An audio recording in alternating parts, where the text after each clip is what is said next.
கடைசி போட்டியிலும் காலி. பாகிஸ்தானை சூறையாடிய பங்களாதேஷ் அணி. அல்லு சில்லாக சிதறிப்போன பாகிஸ்தான் அணி. அதாவது பாகிஸ்தானில் 8 அணிகள் கலந்து கொள்ளும் சாம்பியன்ஸ் டிராபி தொடர் கடந்த 19ஆம் தேதி முதல் நடைபெற்று வருகிறது. இதில் இந்திய அணி போட்டிகள் மற்றும் பாதுகாப்பு காரணமாக பிசிசிஐ கேட்டுக்கொண்டதன் பேரில் துபாய்க்கு மாற்றப்பட்டிருந்தது. இந்த நிலையில் 1996ஆம் ஆண்டில் உலகக்கோப்பைக்கு பிறகு பாகிஸ்தானில் நடைபெறும் முதல் ஐசிசி தொடர் இது என்பதால் சொந்த அணி சிறப்பாக விளையாடும் என்ற எதிர்பார்ப்பு இருந்தது. ஆனால் அந்த அணி வெறும் 5 நாட்களிலேயே அரையிறுதிக்கு தகுதி பெறாமலேயே வெளியேறியது. இது தவிர இந்திய அணியிடம் பாகிஸ்தான் அணி தோல்வியடைந்ததும் அதிக விமர்சனத்தை சந்தித்தது. இது குறித்து மூத்த தலைவர்கள் பலரும் கடுமையான விமர்சனத்தை பாகிஸ்தான் மீது வைத்து வருகின்றனர். மூத்த கிரிக்கெட் வீரர்களை தவிர வீராங்கனைகளும் கூட பாகிஸ்தான் கிரிக்கெட் அணியை விமர்சித்து வருகின்றனர்.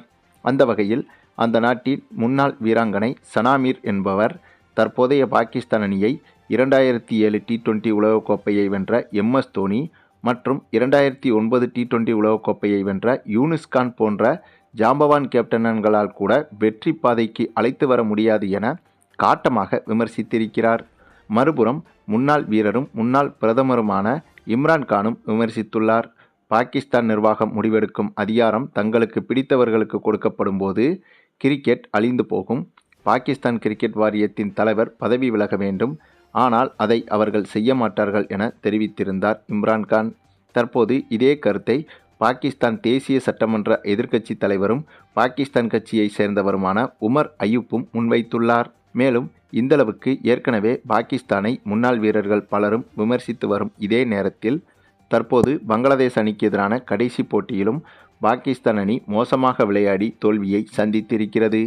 ஆமாங்க, இந்த போட்டியில் முதலில் பேட்டிங் செய்த பங்களாதேஷ் அணி அதிரடியாக விளையாடி 360 ரன்களுக்கு மேல் குவித்து பாகிஸ்தான் அணியை வெறும் 210 ரன்களுக்குள்ளாகவே ஆல் அவுட் செய்திருந்தது.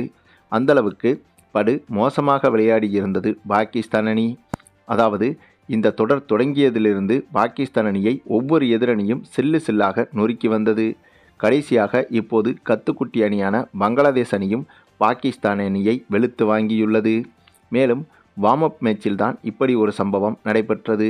ஆனாலும் கூட இதுவே பாகிஸ்தானுக்கு மிகப்பெரிய அவமானமாகவே பார்க்கப்படுகிறது. சரி, தற்போது உள்ள இத்தகைய பாகிஸ்தான் அணியின் மோசமான விளையாட்டுகளை பற்றி நீங்கள் என்ன நினைக்கிறீங்கன்னு உங்களுடைய கருத்துக்களையும் கமெண்டில் தெரிவிங்க. மேலும் இந்த வீடியோ பிடிச்சிருந்தா லைக் பண்ணுங்கள், மற்ற அனைவருக்கும் ஷேர் பண்ணுங்கள், மறக்காமல் நம்ம சேனலை சப்ஸ்கிரைப் பண்ணுங்கள்.